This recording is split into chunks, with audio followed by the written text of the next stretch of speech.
সকাল ৭টা। কর্ণফুলীর নদীর তীরে বসা দেশের সবথেকে বড় সামুদ্রিক ও দেশি মাছের পাইকারি বাজার ফিশারিঘাট চট্টগ্রাম হতে স্বাগত জানাচ্ছি। গত ২২ দিন নিষেধাজ্ঞা শেষে সমুদ্র হতে ফিশিং ও ট্রলিং বোটসমূহ মাছ নিয়ে ফিরতে শুরু করেছে, আর জমে উঠতে শুরু করেছে দেশের বৃহৎ এই বাজারটি। ভাই চিংড়ি মাছ এটা কিন্তু সব জায়গায় পাওয়া যায় না।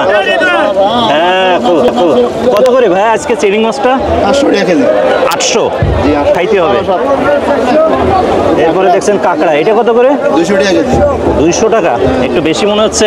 দেখছেন বিশাল সাইজের দুইটা দাঁতিনা কোরাল উঠেছে। একটাই কয় কেজি? আপনার 7-8 কেজি আছে। কত করে চলে ভাই এটা? এটা কি কাকিলা মাছ নাকি? আচ্ছা, কত করে এটা? 320 টাকা কেজি। ছিল লাক্ষা মাছ বড় সাইজের। 1350। বোট আসবে কবে?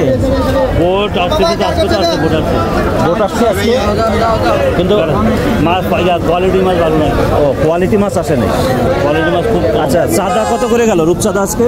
রূপচাঁদা এটা চলতেছে আপনার 1300 টাকা। 1300 এটা 1000। এই লাল কোরাল 850।